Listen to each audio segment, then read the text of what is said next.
All right. We have here financial management and advanced financial management. There are two critical topics. If you don't understand very well, you will never pass in these two papers. The foundational topics. So the first one, which is really crucial, is the cost of what here? The cost of capital. Without understanding cost of capital in this or in this, automatically be failing every now and then. So remember, cost of capital falls under what we call what here? The financing decisions. Falls under what we call the financing decisions, like that. Cost of capital stroke financing decisions. Very, very important. Very, very important. So under cost of capital, we must know how do we compute cost of capital. So we have in this case here, for example, cost of equity using dividend valuation model, using dividends. We have cost of equity using CPFM, all right, and many other methods here. Very, very important. We must know how to get cost of preference shares, cost of ETC. So today I would want us to look at a question. This question I've just borrowed it from financial management. And I would want us to tackle this question not tomorrow, but now. Now. All right. So, ladies and gentlemen, what are we told here? All of us will be able to benefit, even if you are doing financial management or advanced financial management. This class is for all of us. It's quite an old question. Old is gold, always. Old is gold. November 2017, question number 3B. This question will expose us a lot to capital structure decisions, to cost of capital questions. Most importantly, this concept of what here? WMCC, weighted marginal cost of capital. So here we are. So you're told Ray Properties Limited is planning to build a business mall. The project will cost 180 million. The firm's current optimal capital structure is as follows. So we have ordinary shares, 10% debentures, we have retained profit like that. Additional information. The firm will issue a new 15% debenture at shillings 120 each with a flotation cost of shillings 10 per unit. The par value of each debenture is shillings 100. The new ordinary shares will be issued at the current market price of 30 each with a flotation cost of 5 per share. The most recent dividend paid by the company was 5 per share. The dividend is expected to grow at the rate of 5% per annum in perpetuity.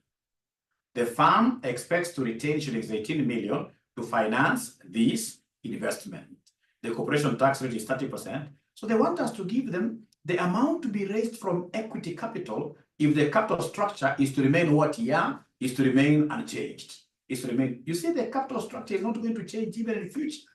So when it comes to borrowing this 180 million, when it comes to them borrowing this 180 million, they're going to use their capital structure the way it is. All right. So this is the firm's current optimal capital structure, and it's not going to change. So then the first thing that a good student should be able to do is to give us the optimal capital structure weights. Give us the optimal capital structure weights. Give us the optimal capital structure weights. Optimal capital structure weights. So give us the optimal capital structure weights. So we have here optimal capital structure.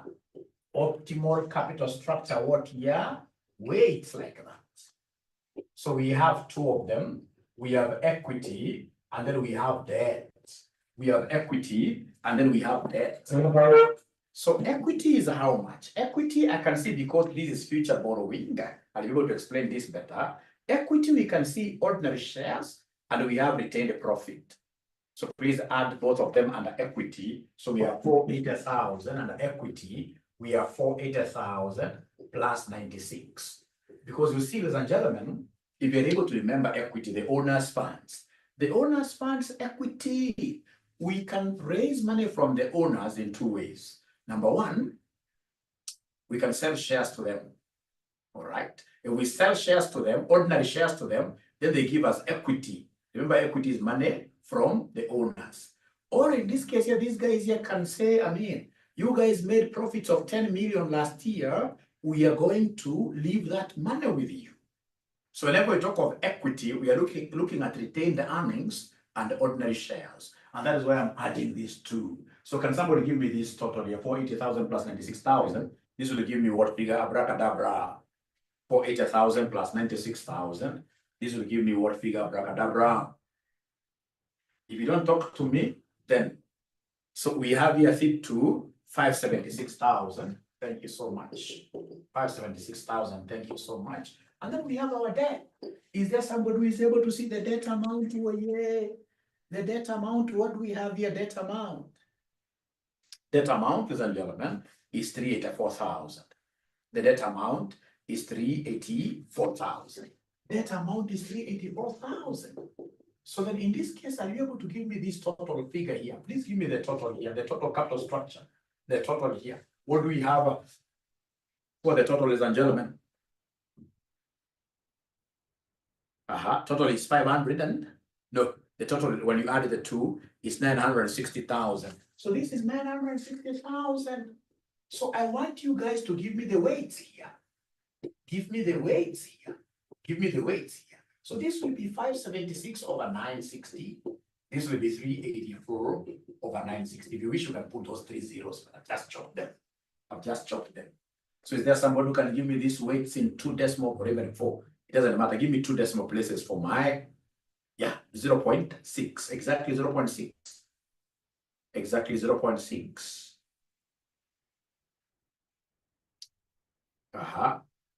So most of them are saying, Mwalimu, this should be 0.what here? 6 exactly. Thank you very much. So this is 0.6. Then therefore, this will be 0.what here? 0.4.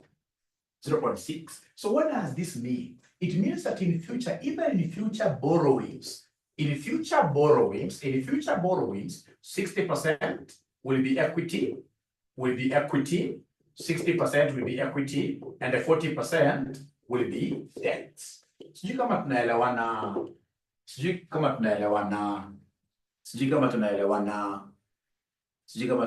hapo kwamba in future, because of this 60%, we have an optimal capital structure.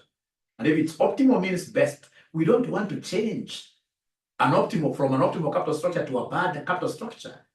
So come up as 60% will be equity and 40% will be what here? Will be debt. So what is the question asking us to do, ladies and gentlemen? What the question is asking us to do, if you look at the question very well, they want us, number one, to give them the amount to be raised from equity capital, if they're capital. So the amount to be raised from equity capital. These managers, how much do they want to borrow in total? Hey, Ray Properties Limited is trying to build a business mall. The project will cost Kenya shillings 180 million. So out of the 180 million, we know that 60% will be equity. Therefore, equity amount will be 60% of 180 million. So is there somebody who can give us this figure? 60% of 180 million. How much are we getting there, somebody? Because you see, the mall they are planning to construct is 180. So out of this 180, how much should be equity? How much should be debt? So according to Margaret, it is 108 million. Yeah, thank you very much. 108 million. Alafu sasa usianze kujifanya kama ni mjuaji. Wanza kusema ati na amount also from debt. You see, the examiner has not asked you about the debt amount. It is only the equity amount the examiner has asked you to get. It's only the equity amount that the examiner has asked you to get, which is one way. By definition, remember that the optimal capital structure is that capital structure that minimizes WACC. The capital structure that minimizes where WACC is bare minimum, where the cost of capital is minimized. That's what we call the optimal capital structure. We don't want to move from those percentages. No, we'd want to whatever, just out of for understanding. For understanding, Can somebody, so you've told me equity is 108. So then debt will, because in total we want to get 180. So can you take 180 minus 108? That will be how much here? 180 minus 108 will be how much? 72. So you see now, even in our future borrowings, if you try to take this 108 divided by 180, this will be 60%. If you take 72 divided by 180, this will be 0.4 or 40%. So it doesn't matter what kind of project finance you shall be looking at in future. Whichever project finance amount you're going to look at in future, you must always get that project finance in the given what year proportions, because those proportions are optimal. Those proportions are optimal. So is number one clear, ladies and gentlemen? I forgot to mention something that, of course, if you want to join us at the RCM College, this is our number here, 0719 525 1000.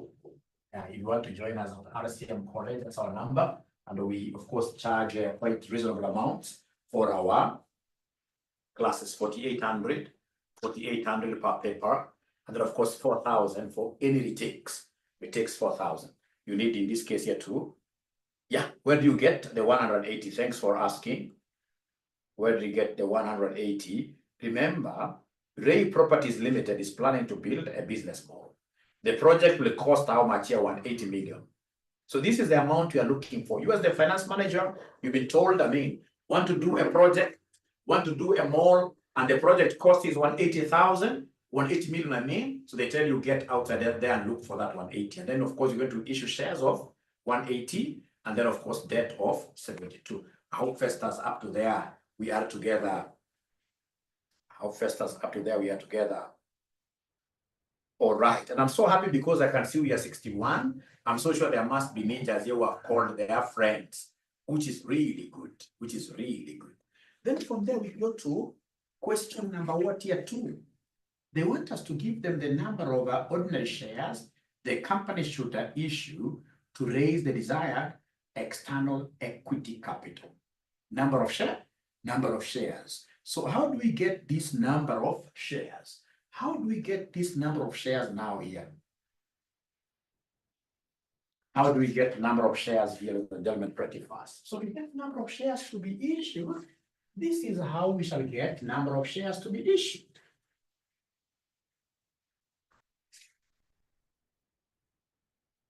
Number of shares to be issued will be equal to the equity amount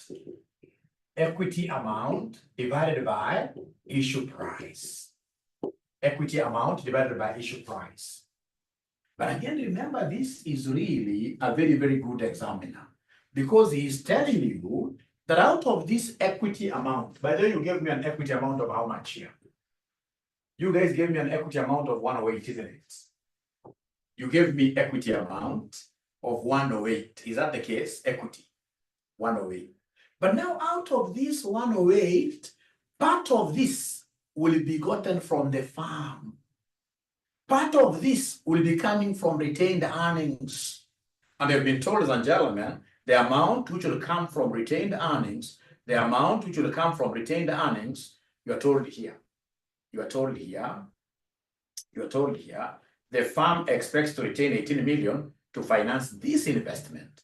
To finance this investment, we shall retain ourselves from our profits, 18. So meaning that externally, how much are we going to get from external sources? Because 18 is going to come from, how I pray guys were able to see this, out of the equity 108. Remember, equity has got 2 components. We have, in this case, that amount which will come from internal sources here, 18, and then we have what will come now from outside there as shares. So what is 108 minus 18? I'm being told it's 90. Out of the issue price. So remember, this is 90 million. Do we know, ladies and gentlemen, how much we shall be issuing each share at? When we sell a share like this to come and help us finance this project, how much will be the issue price? Issue price is the same as what here? Selling price. Never work with par value. No, never work with par value here because you're looking at the money to be collected. You're right, Wycliffe here. So remember what they have told us, ladies and gentlemen, in this question. What they have told us in this question, is this. Look at note number 2. Of course, this will be new ordinary shares. New ordinary shares will be sold at the current market price of 30 each with a flotation cost of 5. So remember, it is not the total 30, it is not the whole 30 which will be hitting our accounts. Our issue price is always net of any flotation costs. It's always net of any discounts. Issue price should be net of any flotation costs, net of any discounts. So therefore, this will be 30 minus 5. Then how many shares are we going to issue? Remember, NOS stands for number of shares. Number of shares to be issued. Number of shares to be issued. How many shares are we going to issue, my friends? How many shares are we going to issue, my friends? For this particular project. Why many students fail in FM and AFM? It's because they don't take enough time to understand right now this cost of capital, the capital structure decisions. All right. So I'm being told here that we have here 3.6 million shares. So the moment you issue these 3.6 million shares plus the 18, which is retained earnings, then we'll be able to finance your equity amount very, very effectively. Is there anybody who has a question there for this ninja regarding what we are doing? Anybody who has a question there for this ninja regarding what we are doing this evening? We are doing a very, very important subject. Very important subject, and I'm so sure you guys will come, in this case here, thanking me. You will come thanking me. You will come thanking me.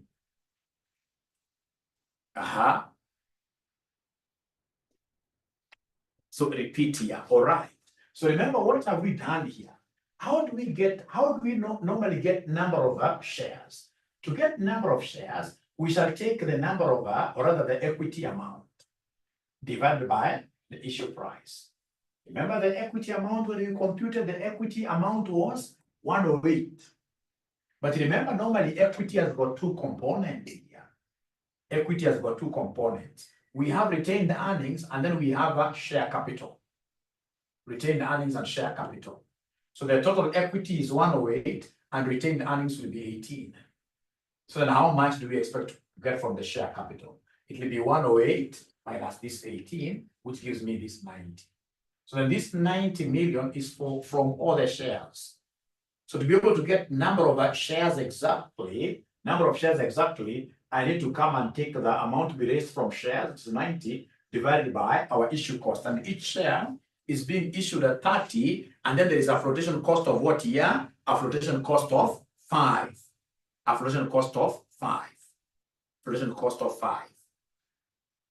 So 30 minus 5, that gives me what here? 25. So then long run, once I'm able to do something on the optimal weights, but I'll be able to get back to there in the next 2 minutes, if you don't mind. I'll be able to get back to that in the next 2 minutes. Otherwise, allow me to finish this before I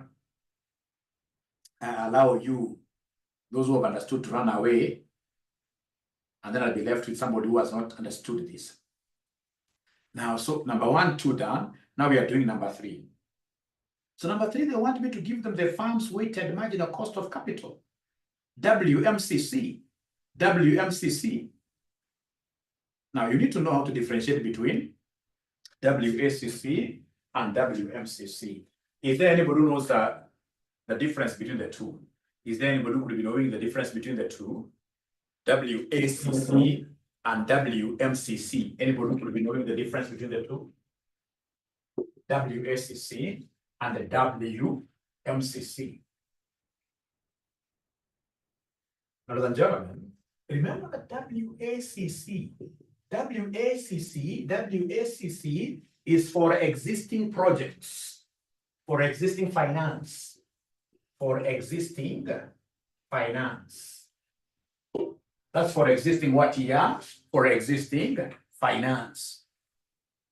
Existing finance or existing project here. Somebody wants to get WACC for RCM, I mean, for whatever projects that we have, I mean. But anytime you want to get, in this case here, like finance for new funds, for new finance or new funds, new projects, then you shall be able to get what we call the weighted marginal cost of capital. Marginal means what is incremental. Marginal means incremental cost of capital. And why is this cost of capital going to increase? It's because of new projects. It's because of what are new funds. Yeah, WACCs for existing projects and WMCCs for new projects here. Yeah, not about internal, no. And then again, remember, ladies and gentlemen, if you remember, we shall be doing this quite a lot. This one here normally considers retained earnings. Considers retained earnings. This one here does not consider retained earnings. You're going to see what I mean, ladies and gentlemen. Whenever you are computing weighted marginal cost of capital, the retained earnings are very, very relevant. Retained earnings are very relevant. Allow me to explain something very important here. So like, for example, in this question, if, for example, they just wanted you to get an appropriate cost of capital without mentioning WACC, an appropriate cost of capital, would you guys have managed to give us this cost of capital to know that it is WMCC they wanted you to compute? Very few finance scholars would have been able to identify a WMCC situation. Very few. That is why very many students fail this paper called financial management and advanced financial management. All right. For me, I would have easily identified it's a WMCC situation because I can see even the literature. It is in terms of what your future tense. Future tense. Future tense, Mwalimu, what do you mean? Mwalimu, today you want to teach us about tenses. These tenses could even be better than you, Mwalimu. No. Look at this, ladies and gentlemen. I just want you to see this. Ray Properties Limited is planning to do what? To build. So it's a futuristic activity. It's a futuristic project that we don't have amongst our existing portfolios. The project will cost what here? 180 million. Will cost 180 million. So this is a new project. So it means that automatically if the examiner was to ask me to compute cost of capital, then the most appropriate cost of capital here would have been the incremental one, the WMCC. And then if it is WMCC, then what am I going to do, ladies and gentlemen, pretty fast here? What am I going to do here pretty fast here? So what I will do pretty fast, ladies and gentlemen, because it is WMCC, it is your normal. It is your normal. WMCC and WACC formulas are the same. Because we know, like in this particular case, to get our WMCC, I will take the weight of equity, cost of equity. We have weight of debt, cost of debt, 1 minus T. The same formula would have been applicable if we had that W what here? WACC. So the first thing that I need to do is to compute these items here. Come and give us the cost of equity. Give us the cost of equity like that. And because this is WMCC, then I must compute cost of equity retained earnings. And I must compute cost of equity ordinary shares. I must compute cost of equity because it's WMCC, retained earnings becomes relevant. So I must compute cost of equity retained earnings. How do I do this? It's very easy. Could we be having any ninja that knows how to compute cost of equity? Do we have any ninja that could be knowing how to compute cost of equity formula? Remember, the cost of equity is as a result of the dividends we are paying these guys. Yeah, result of dividend. Not CPFM here, no. There's another formula here. There are two of them, Lucy here. CPFM cannot apply here. Because you see, for you to use CPFM, thanks, Lucy. But you see, for you to use CPFM, you must hear language like risk-free rate of return. You must hear language like expected return of the market portfolio. You must hear some language like CPFM. All those things are not there. So in this case here, CPFM is not applicable here totally. So here, the only way out of me getting this cost of equity retained earnings, I'll use what we call Gachagwa's formula. Gachagwa's formula. So it is DO. And the Gachagua will be growing. You guys will be surprised. He was an institute professor, remember. Yeah. 1 plus G. All over what here somebody, all over PO. He was also, no, he never became a provincial, but he was to grow a little bit. He can even become a president. We shall overcome. No, I don't talk politics, I don't talk politics at all. I just wanted to give you a model that you guys will be able to remember for long. Cost of equity retained earnings, you take the O into 1 plus G, all over PO, plus what we call G like that. So then remember that this DO stands for the most recent dividends. DO, the current dividends.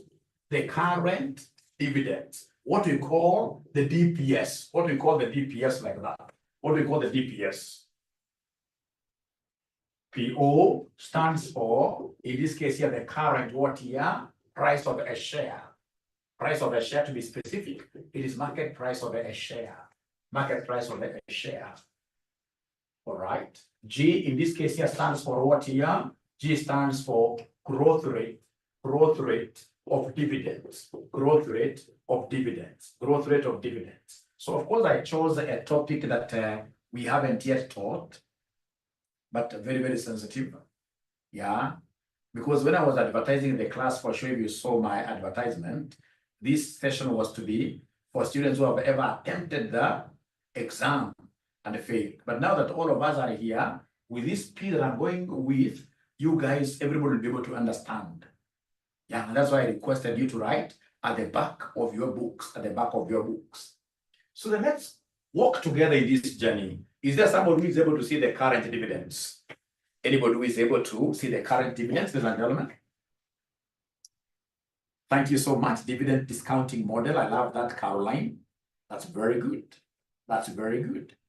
That's very good. So, ladies and gentlemen, what do we have here? We are told here in note number 2, the new ordinary shares will be issued at the current market price of 30. So that 30 stands for what? Is it DO or PO?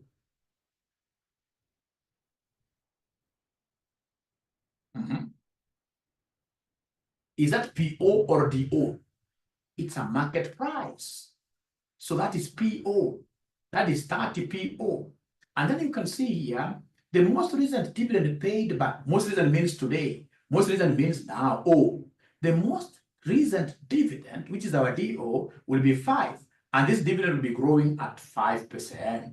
At 5%. So now I have everything really to ensure that I get what here? I get cost of equity, retained earnings.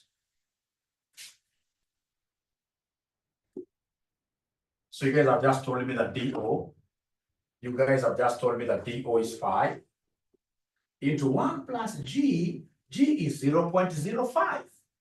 G is 0.05, isn't it? Growth rate is 0. You see 5% is the same as 0.05. All right. Divided by PO. Could you kindly remind me what PO is? I may have forgotten. What is our PO? What is our PO? What is our PO? 30.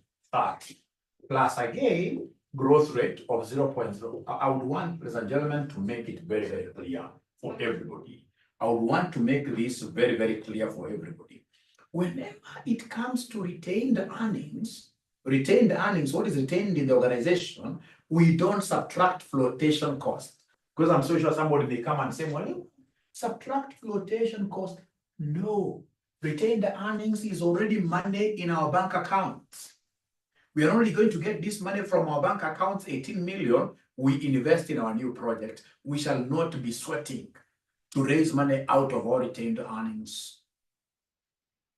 We only incur flotation cost when we want to sell our company's shares. Selling company shares is never an easy thing. You must advertise a lot. You must have an underwriter.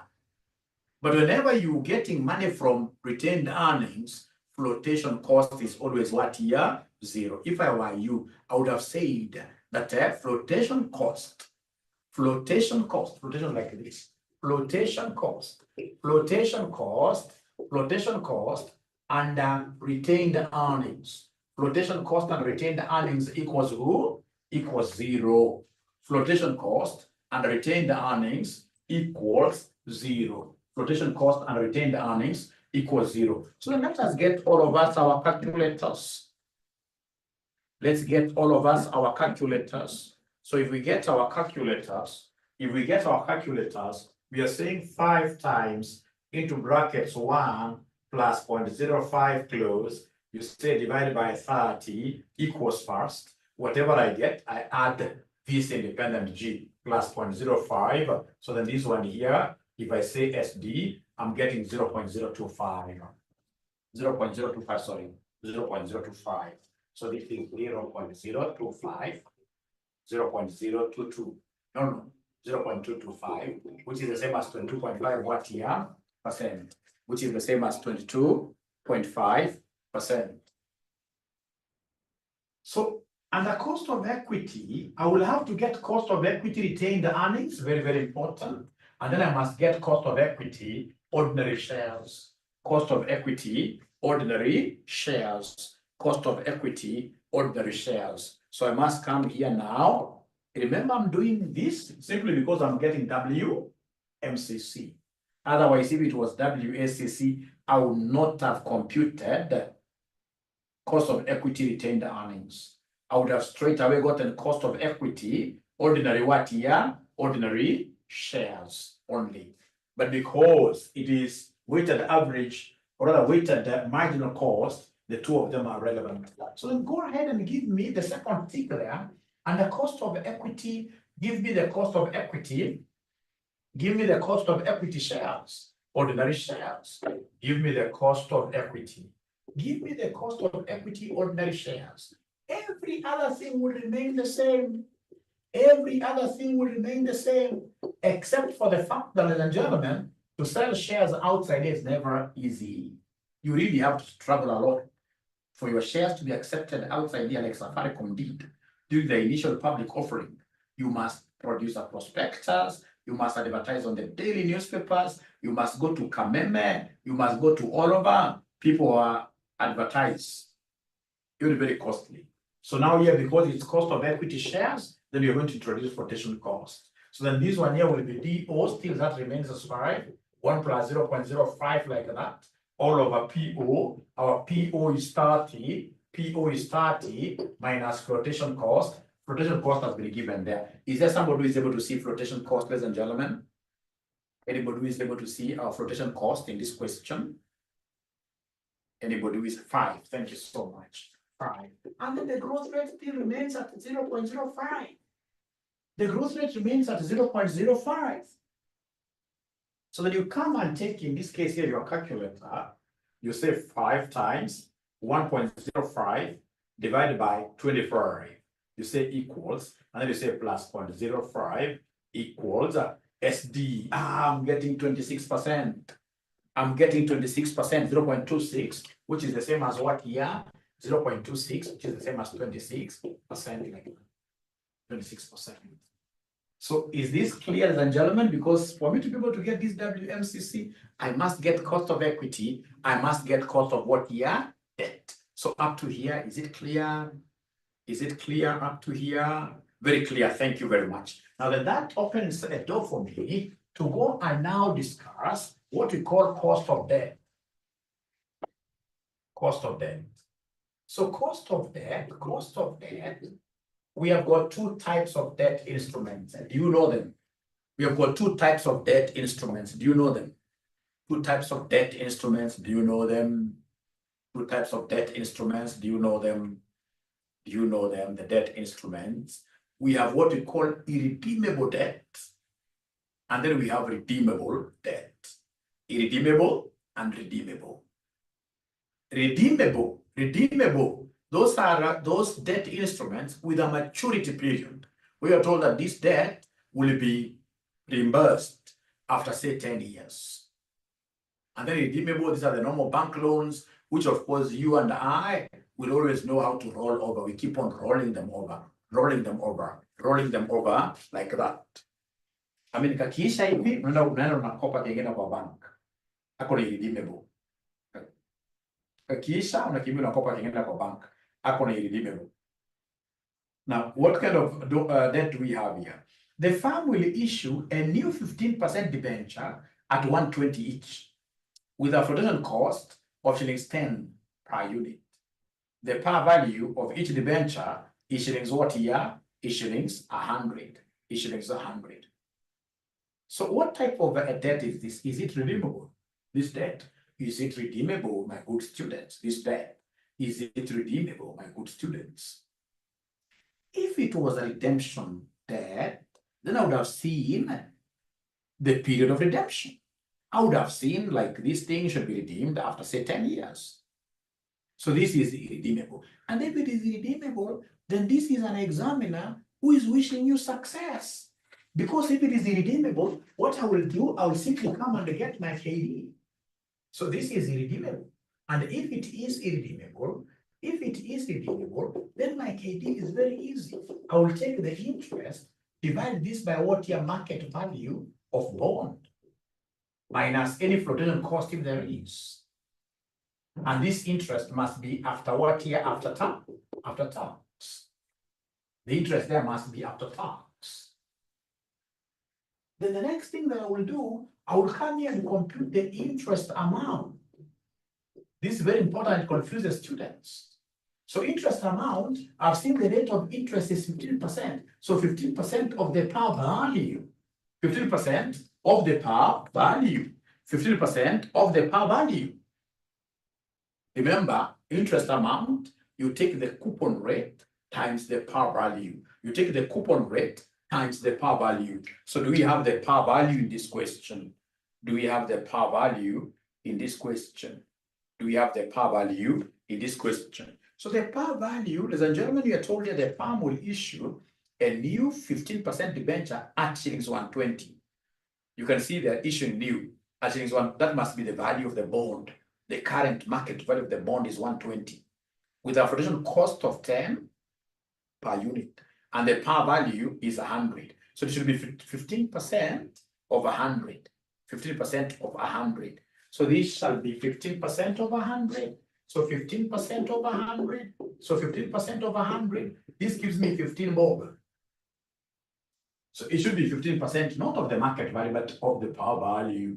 Then my KP, my good students here will be, the interest is 15 shillings into 0.7 all over 120. I'm so sure most of them have not yet seen where I've gotten 0.7 from. Why not 10%? Why not 10%? I like your questions. Why not 10%? If you have just not read. Why not?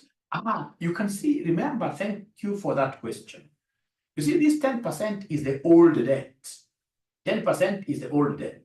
What are we looking at? We're looking at new finances. We're looking at new finances because we want to build a new project there. And in this new finance, we are told the firm will issue what here? A new 15% debenture. I hope you are together there. Thank you for asking the question.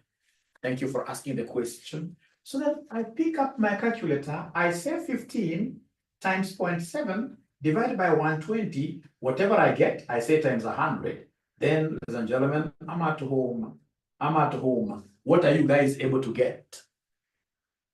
Caroline, I don't know how you're getting 9.5 through because I'm getting 8.75. 8.75. Yeah. Remember, tax rate has been given as 30%. Tax rate is given the question as 30%. All right. So I should say 1 minus 0.3, which is 0.7. And then I say 15 times 0.7. Whatever I get, I'm getting 8.75. Can you kindly confirm? Most of them are getting? Yeah, we have a flotation cost. That is something I would have almost missed out. Thank you for that. We have a flotation cost of 10. Thank you so much. We have a flotation cost of 10. Thank you so much. Then we come and take 15 times 0.7 divided by 110. Times 100. Thank you so much. Now we are getting what here? Somewhat 9.55%. 9.55%. Is that now okay? Are we now together? Are we now together 9.55%? Are we together? 9.55%. Are we together there? Yeah. Unfortunately, here we don't have any preference share capital. In our capital structure, there's nothing like preference share capital. So now we are through with this cost of capital. We are through with the cost of capital. Now, there is one thing that I will need you guys to tell me. I also have the weights. But if it is WMCC, I need what we call the breakpoints. If it is WMCC, for WMCC, you must always compute breakpoints. For WMCC,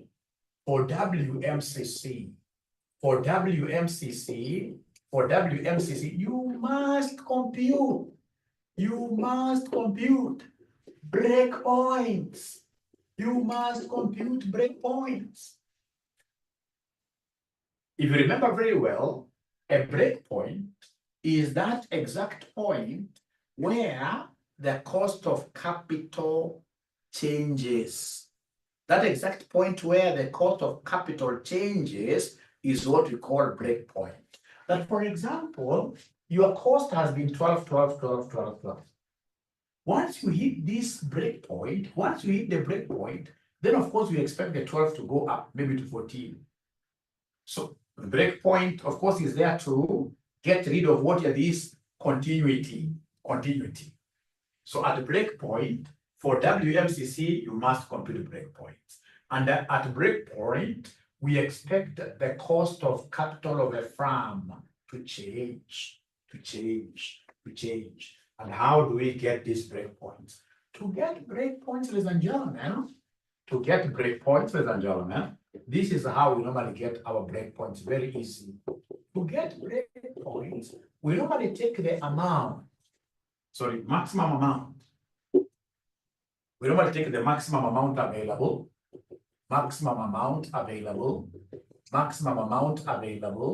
over the weight in the capital structure.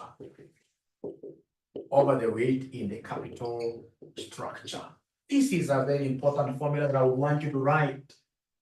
And once you write it down, could you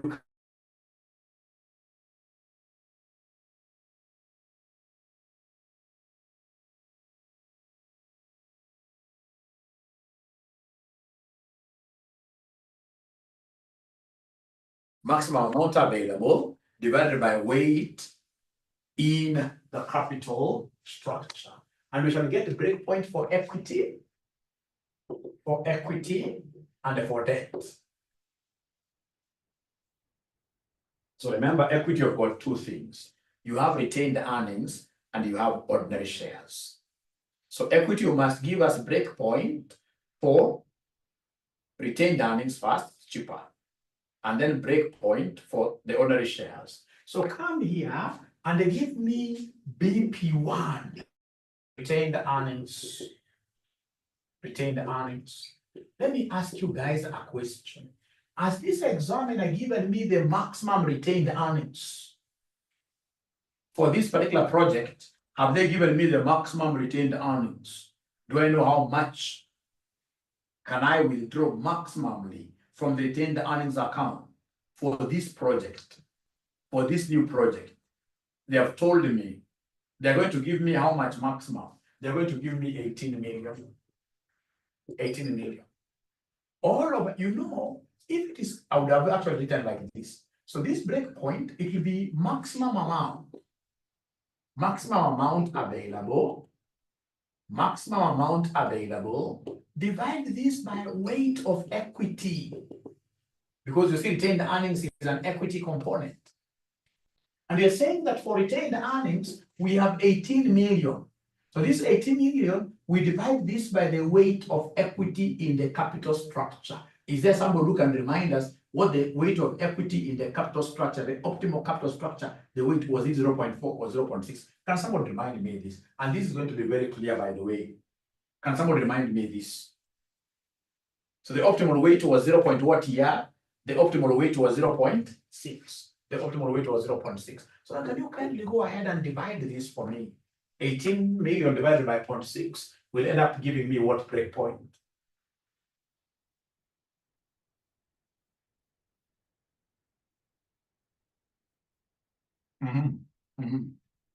We are almost finishing. Just 5 minutes, we finish. 5 minutes, we finish. So this is giving me 30 million. Thank you so much. Then we shall come and get breakpoint 2 for ordinary shares. Breakpoint 2 for ordinary shares. Breakpoint 2 under equity, we have retained earnings and ordinary shares. So we ask ourselves, we go to ordinary shares. Let's go to ordinary shares. What are they telling us under ordinary shares? What are they telling us under ordinary shares? What are they telling us under ordinary shares? What are they telling us under ordinary shares? What are they telling us under ordinary shares? They're only telling us new ordinary shares will be issued at current market price of 30 each. They're not giving us any maximum. There is nowhere they're defining maximum amount that we can get from ordinary shares. They're not giving us any maximum. So like some video, what some time back, they used to tell us no retreat, no surrender. No retreat, no surrender. So the same case here. So here, because you don't have maximum, you will simply tell us no maximum, and therefore no what here, no breakpoint. No maximum, and therefore no breakpoint. Please write up to here. I know these are a little bit heavy, but you will like these ones. I do the second example. Nevertheless, feel free to ask questions. But I'm 100% sure, but that by the time I'm doing the second example, all of us will be very comfortable with this. All of us will be very comfortable with this. All of us will be very comfortable with this. All right. So that is breakpoint for equity. Go ahead and give me breakpoint. Go ahead and give me breakpoint for debt. Breakpoint for debt. Give me breakpoint for debt. Go ahead and then you give me what we call breakpoint for debt. So go ahead and give me breakpoint for whom? For debt. So remember the breakpoint for debt. For debt here, this will be maximum debt amount, which is specified, which must be specified in the question. Maximum debt amount, which must be specified in the question, divided by weight of who? Divided by weight of debt. Ladies and gentlemen, even if you are to go all the way from here to Timbuktu, in terms of debt, there is nowhere they are specifying any amount. There is nowhere they're specifying any amount. Nowhere. Nowhere. If you look at debt, just try reading this debt, new information. The new information on debt, there is nowhere they are specifying. I'm telling you the truth. There is nowhere. You'll see here. You will see here. If you come to debt, you will see here.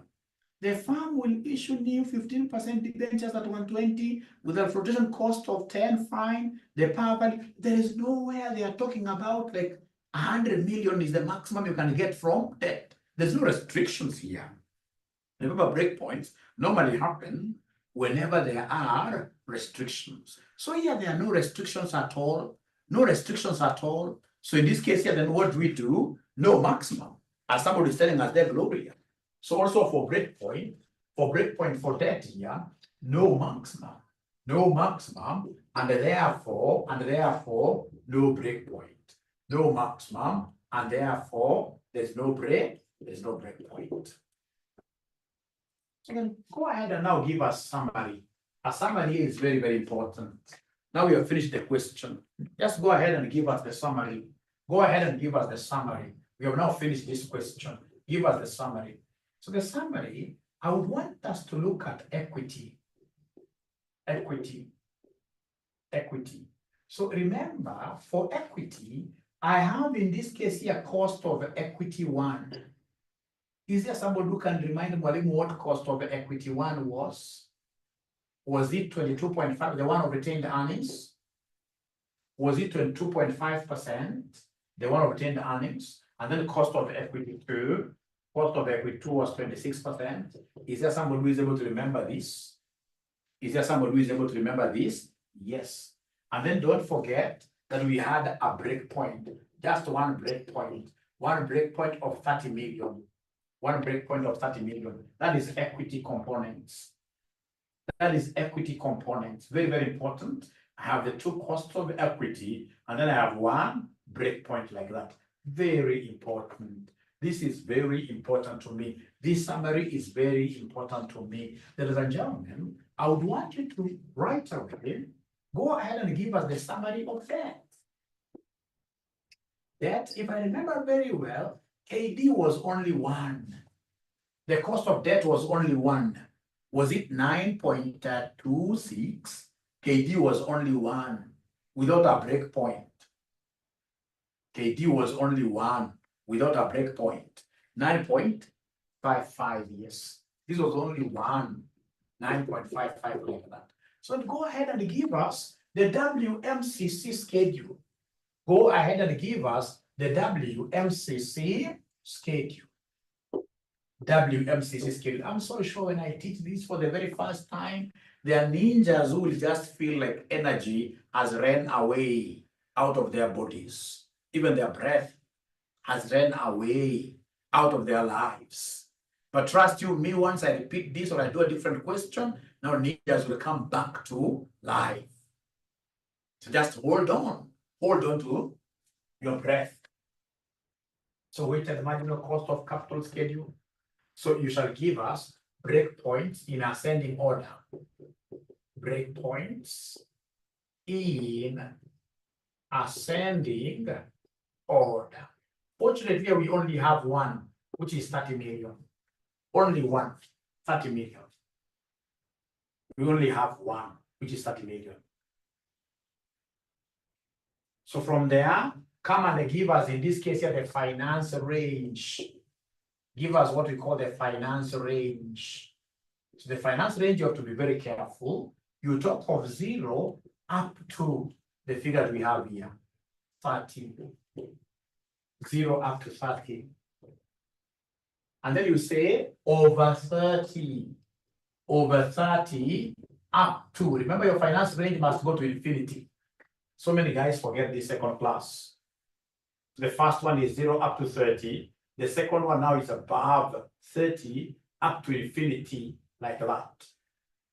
You allow me to move quite fast in this, and then I'll be able to come and take care of the ninjas who will not be able to see what I'm doing. So then I'll come and write here cost of equity. I post cost of equity. I want to post cost of equity here. Remember, the first cost of equity, which is 22.5%, runs up to the first breakpoint. This 22.5 will be applicable up to 30 million. So it means up to 30 million, it will be 22.5. Beyond that, we take a new cost of equity. And the new cost of equity will be what here? 26. Above this 30, we take 26 like that percent. I know that's Greek, but I'm not afraid because I know everybody understand. How about KD? KD ni telezi. KD haina break. KD does not have any break point. KD is 9.55. 9.55%. KD does not have any break like that. So is there somebody who is able to remember what the weight of equity was? It was 0.6. And the weight of debt in this case here was 0.4. So now you can comfortably give me the WMCC. You can comfortably give me the WMCC for each financing range. WMCC for each financing range. So this one here, ladies and gentlemen, we know the formula of WMCC.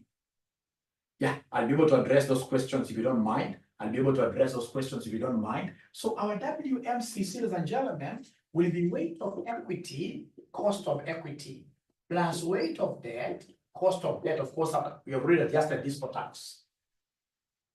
So abracadabra kama ya kwanza woye, unachukua weight which is 0.6 times 22.5% plus 0.4 times, in this case here, 9.55%. Already remember this figure is tax adjusted. That KD is already tax adjusted. So can somebody give me that answer before I start repeating? Can somebody give me this answer before I start repeating? How do you get the 9.55? I'll come back to that. So before I start repeating, can somebody give me this answer here? Somebody give me this answer here before I start repeating here. So this gives me 17.32%, 17.32%. And then we have the last one here. This will be, you know, it's this 26 times 0.6. So 0.6 times 26%. Plus, in this case here, 0.4 times 9.55%. Is there somebody who is able to give me this figure? 0.6 times 26% plus 0.4 times 9.55%. So this one is going to give us the final figure there. Somebody should be able to give us an answer. The final figure there will give us 19.42%. So this gives us 19.42%. And now that marks the end of that question. So this question has got various concepts of a cost of capital, which really are very important. So tomorrow, I'll be able to do the same question, a similar question, all right, just one. And then in that topic, we'll never ever now touch that topic again. So there are various questions that have been asked there, which I would prefer, if I can give you this video, I'll be able to attach this video on my YouTube channel. Yeah, because it's a marketing video. And by the way, I would want to welcome all of you to RCM College. Come and study with us. This is our number here, 079525,000. And right now we have partnered with the HELB for our students to get the HELB loans. Like the ones who applied, you know, at first we were not believing with we were not believing that information.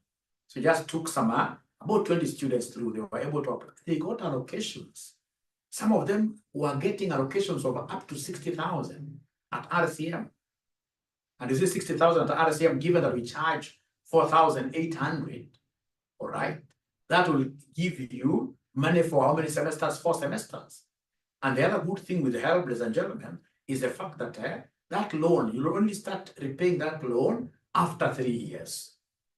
After 3 years. And it is at 6%. Who will ever give you a loan at 6%?